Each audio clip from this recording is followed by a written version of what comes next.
5 कृत्यों का प्रतिपादन, प्रणव एवं पंचाक्षर मंत्र की महत्ता, ब्रह्मा विष्णु द्वारा भगवान शिव की स्तुति तथा उनका अंतर्धान। ब्रह्मा और विष्णु ने पूछा, प्रभु, सृष्टि आदि 5 कृत्यों के लक्षण क्या हैं? यह हम दोनों को बताइए। भगवान शिव बोले, मेरे कर्तव्यों को समझना अत्यंत गहन है, तथापि मैं कृपा पूर्वक तुम्हें उनके विषय में बता रहा हूं। ब्रह्मा और अच्युत, सृष्टि, पालन, संहार, तिरोभाव और अनुग्रह, ये 5 ही मेरे जगत संबंधी कार्य हैं जो नित्य सिद्ध हैं। संसार की रचना का आरंभ है, उसी को सर्ग या सृष्टि कहते हैं। मुझसे पालित होकर सृष्टि का सुस्थिर रूप से रहना ही उसकी स्थिति है, उसका विनाश ही संहार है। प्राणों के उत्क्रमण को तिरोभाव कहते हैं। इन सब से छुटकारा मिल जाना ही मेरा अनुग्रह है। इस प्रकार मेरे 5 कृत्य हैं। सृष्टि आदि जो 4 कृत्य हैं वह संसार का विस्तार करने वाले हैं। 5वां कृत्य अनुग्रह मोक्ष का हेतु है। वह सदा मुझ में ही अचल भाव से स्थिर रहता है। मेरे भक्तजन इन 5 कृत्यों को 5 भूतों में देखते हैं। सृष्टि भूतल में, स्थिति जल में, संहार अग्नि में, तिरोभाव वायु में और अनुग्रह आकाश में स्थित है। पृथ्वी से सबकी सृष्टि होती है, जल से सबकी वृद्धि एवं जीवन रक्षा होती है, आग सबको जला देती है, वायु सबको एक स्थान से दूसरे स्थान को ले जाती है और आकाश सबको अनुग्रहित करता है। विद्वान पुरुषों को यह विषय इसी रूप में जानना चाहिए। इन 5 कृत्यों का भार वहन करने के लिए ही मेरे 5 मुख हैं। 4 दिशाओं में 4 मुख हैं और इनके बीच में 5वां मुख है। पुत्रों, तुम दोनों ने तपस्या करके प्रसन्न हुए मुझ परमेश्वर से सृष्टि और स्थिति नामक 2 कृत्य प्राप्त किए हैं। ये दोनों तुम्हें बहुत प्रिय हैं। इसी प्रकार मेरी विभूति स्वरूप रुद्र और महेश्वर में 2 अन्य उत्तम कृत्य, संहार और तिरोभाव, मुझसे प्राप्त किए हैं, परंतु अनुग्रह नामक कृत्य दूसरा कोई नहीं पा सकता। रुद्र और महेश्वर अपने कर्म को भूले नहीं हैं, इसलिए मैंने उनके लिए अपनी समानता प्रदान की है। वे रूप, वेश, कृत्य, वाहन, आसन और आयुध आदि में मेरे समान ही हैं। मैंने पूर्व काल में अपने स्वरूप भूत मंत्र का उपदेश किया है, जो ओंकार के रूप में प्रसिद्ध है। वह महामंगलकारी मंत्र है। सबसे पहले मेरे मुख से ओंकार AUM प्रकट हुआ, जो मेरे स्वरूप का बोध कराने वाला है। ओंकार वाचक स्वरूप स्मरण है और मैं वाच्य हूं। यह मंत्र मेरा ही है। प्रतिदिन ओंकार का निरंतर करने से मेरा ही सदा स्मरण होता है।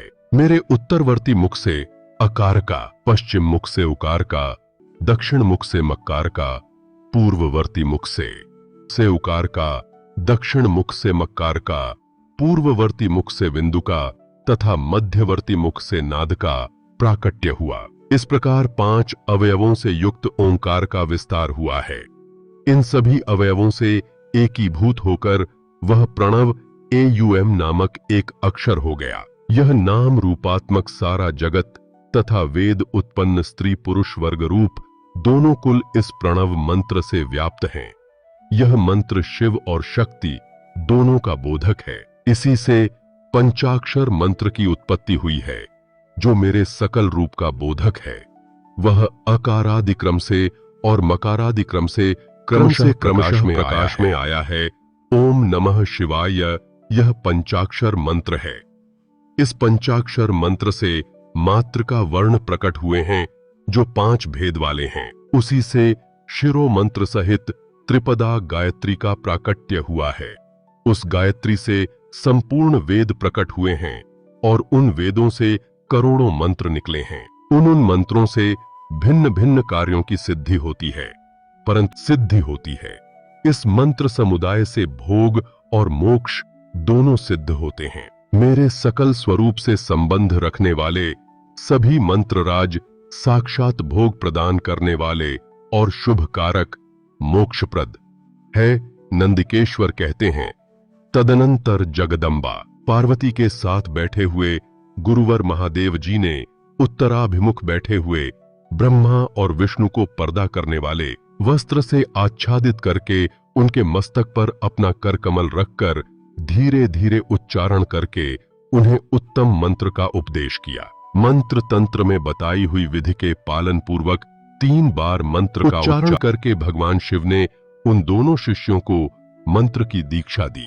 फिर उन शिष्यों ने गुरु दक्षिणा के रूप में अपने आप को ही समर्पित कर दिया और दोनों हाथ जोड़कर उनके समीप खड़े हो उन देवेश्वर जगत गुरु का स्तवन किया। ब्रह्मा और विष्णु बोले, प्रभो, आप निष्कल रूप हैं, आपको नमस्कार है।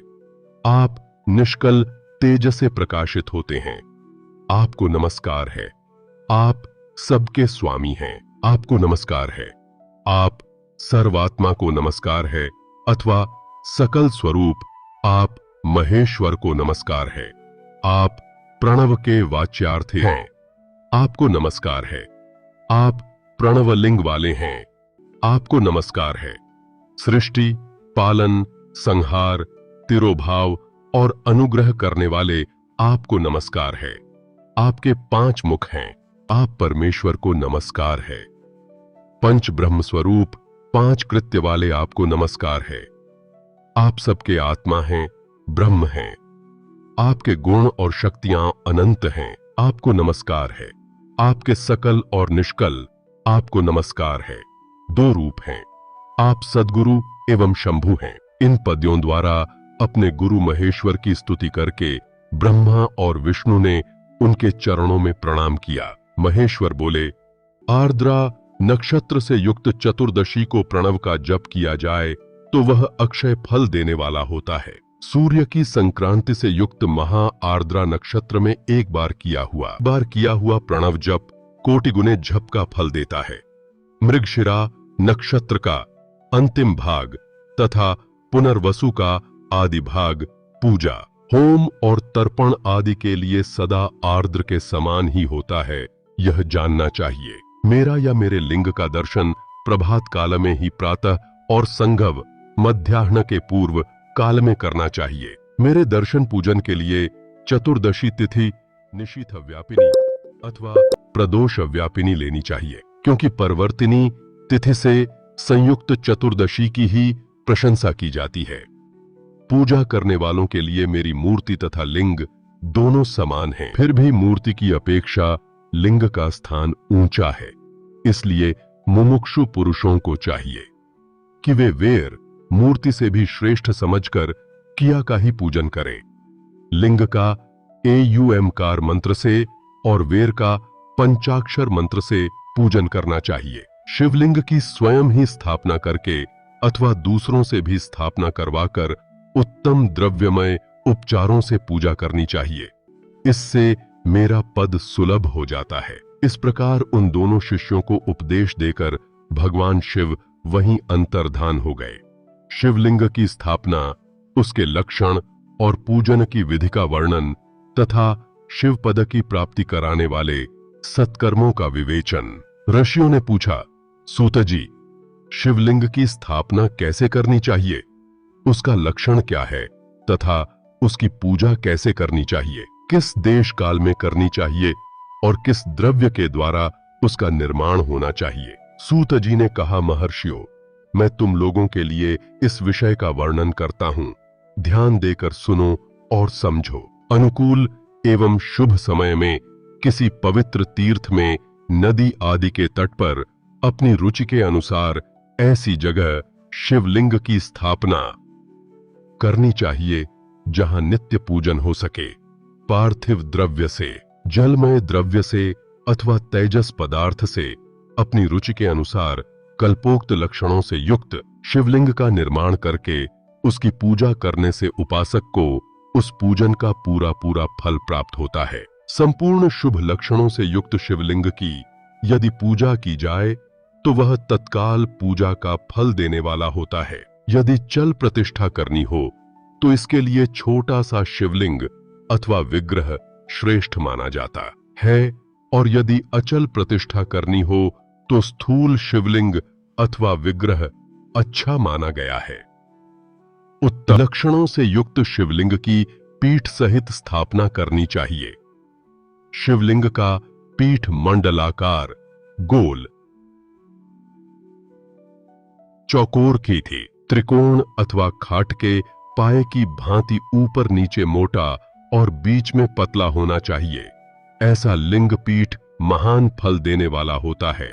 पहले मिट्टी से, प्रस्तर आदि से अथवा लोहे आदि से शिवलिंग का निर्माण करना चाहिए।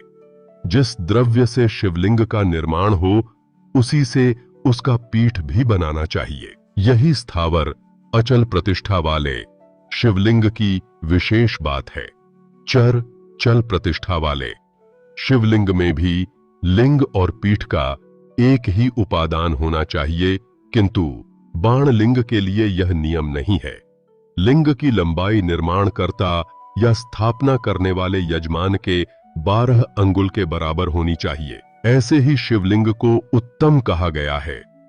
इससे कम लंबाई हो तो फल में कमी आ जाती है, अधिक हो तो कोई दोष की बात नहीं है। चरलिंग में भी वैसा ही नियम है। उसकी लंबाई कम से कम कर्ता के 1 अंगुल के बराबर होनी चाहिए। उससे छोटा होने पर अल्प फल मिलता है, किंतु उससे अधिक होना दोष की बात नहीं है। यजमान को चाहिए कि वह पहले शिल्पशास्त्र के अनुसार एक विमान या देवालय बनवाए जो देवगणों की मूर्तियों से अलंकृत हो। उसका गर्भगृह बहुत ही सुंदर, सुदृढ़ और दर्पण के समान स्वच्छ हो। उसे 9 प्रकार के रत्नों से विभूषित किया गया हो। उसमें पूर्व और पश्चिम दिशा में 2 मुख्य द्वार हों। जहां शिवलिंग की स्थापना करनी हो उस स्थान के गर्त में नीलम, लाल वैदुर्य, श्याम, मरकत, मोती, मूंगा, गोमेद और हीरा, इन 9 रत्नों को तथा अन्य महत्वपूर्ण द्रव्यों को वैदिक मंत्रों के साथ छोड़े। सद्योजात आदि 5 वैदिक मंत्रों द्वारा शिवलिंग का 5 स्थानों में क्रमशः पूजन करके अग्निमेन हविष्य की अनेक आहुतियां दे और परिवार सहित मेरी पूजा करके गुरु स्वरूप आचार्य को धन से तथा भाई बंधुओं को मनचाही वस्तुओं से संतुष्ट करे। याचकों को जड़, सुवर्ण, गृह एवं भू संपत्ति तथा चेतन, गौ आदि वैभव प्रदान करे। स्थावर जंगम सभी जीवों को यत्नपूर्वक संतुष्ट करके एक गड्ढे में सुवर्ण तथा 9 प्रकार के रत्न भरकर सद्योजातादि वैदिक मंत्रों का उच्चारण करके परम कल्याणकारी महादेव जी का ध्यान करे। तत्पश्चात नाद घोष से युक्त महामंत्र ओंकार ओम का उच्चारण करके उक्त गड्ढे में शिवलिंग की स्थापना करके उसे पीठ से संयुक्त करे। इस प्रकार पीठ युक्त लिंग की स्थापना करके उसे नित्य लेप, दीर्घ काल तक टिके रहने वाले मसाले से जोड़कर स्थिर करे। इसी प्रकार वहां परम सुंदर वेर मूर्ति की भी स्थापना करनी चाहिए। सारांश यह कि भूमि संस्कार आदि की सारी विधि जैसी लिंग प्रतिष्ठा के लिए कही गई है, वैसी ही वेर मूर्ति प्रतिष्ठा के लिए भी समझनी चाहिए। अंतर इतना ही है कि लिंग प्रतिष्ठा के लिए प्रणव मंत्र के उच्चारण का विधान है, परंतु वेर की प्रतिष्ठा पंचाक्षर मंत्र से करनी चाहिए। जहां लिंग की प्रतिष्ठा हुई है वहां भी उत्सव के लिए बाहर के सवारी निकालने आदि के निमित्त वेर मूर्ति को रखना आवश्यक है। वेर को बाहर से भी लिया जा सकता है, उसे गुरुजनों से ग्रहण करे। बाह्य वेर वही लेने योग्य है जो साधु पुरुषों द्वारा पूजित हो। इस प्रकार लिंग में और वेर में भी की हुई महादेव जी की पूजा शिवपद प्रदान करने वाली होती है। स्थावर और जंगम के भेद से लिंग भी 2 प्रकार का कहा गया है। वृक्ष, लता आदि को स्थावर लिंग कहते हैं और कृमिकीट आदि को जंगम लिंग। स्थावर लिंग की सींचने आदि के द्वारा सेवा करनी चाहिए और जंगम लिंग को आहार एवं जल आदि देकर तृप्त करना उचित है। उन स्थावर जंगम जीवों को सुख पहुंचाने में अनुरक्त होना भगवान शिव का पूजन है, ऐसा विद्वान पुरुष मानते हैं। यों चराचर जीवों को ही भगवान शंकर के प्रतीक मानकर उनका पूजन करना चाहिए। इस तरह महालिंग की स्थापना करके विविध उपचारों द्वारा उसका पूजन करें। अपनी शक्ति के अनुसार नित्य पूजा करनी चाहिए तथा देवालय के पास ध्वजारोपण आदि करना चाहिए। शिवलिंग साक्षात शिव का पद प्रदान करने वाला है अथवा चरलिंग में षोडशोपचारों द्वारा यथोचित रीति से क्रमशः पूजन करे। यह पूजन भी शिव पद प्रदान करने वाला है।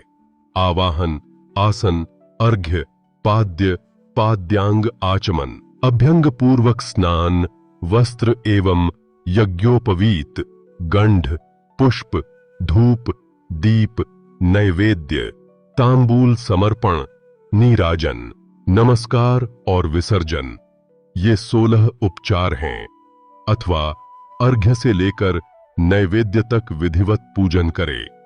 अभिषेक, नैवेद्य, नमस्कार और तर्पण, ये सब यथाशक्ति नित्य करे। इस तरह किया हुआ शिव का पूजन शिव पद की प्राप्ति कराने वाला होता है। अथवा किसी मनुष्य के द्वारा स्थापित शिवलिंग में, ऋषियों द्वारा स्थापित शिवलिंग में, देवताओं द्वारा स्थापित शिवलिंग में, अपने आप प्रकट हुए स्वयंभूलिंग में तथा अपने द्वारा नूतन स्थापित हुए शिवलिंग में भी उपचार समर्पण पूर्वक जैसे तैसे पूजन करने से या पूजन की सामग्री देने से भी मनुष्य ऊपर जो कुछ कहा गया है वह सारा फल प्राप्त कर लेता है। क्रमशः परिक्रमा और नमस्कार करने से शिवलिंग शिव पद की प्राप्ति कराने वाला होता है। यदि नियम पूर्वक शिवलिंग का दर्शन मात्र कर लिया जाए तो वह भी कल्याणप्रद होता है। मिट्टी, आटा, गाय के गोबर, फूल, कनेर पुष्प, फल, गुड़, मक्खन, भस्म अथवा अन्न से भी अपनी रुचि के अनुसार शिवलिंग बनाकर तदनुसार उसका पूजन करे। अथवा प्रतिदिन 10,000 प्रणव मंत्र का जप करे अथवा दोनों संध्याओं के समय 1-1 सहस्त्र प्रणव का जप किया करे। यह क्रम भी शिव पद की प्राप्ति कराने वाला है, ऐसा जानना चाहिए। जप काल में मकारांत प्रणव का उच्चारण मन की शुद्धि करने वाला होता है। समाधि में मानसिक जप का विधान है तथा अन्य सब समय भी उपांशु जप ही करना चाहिए।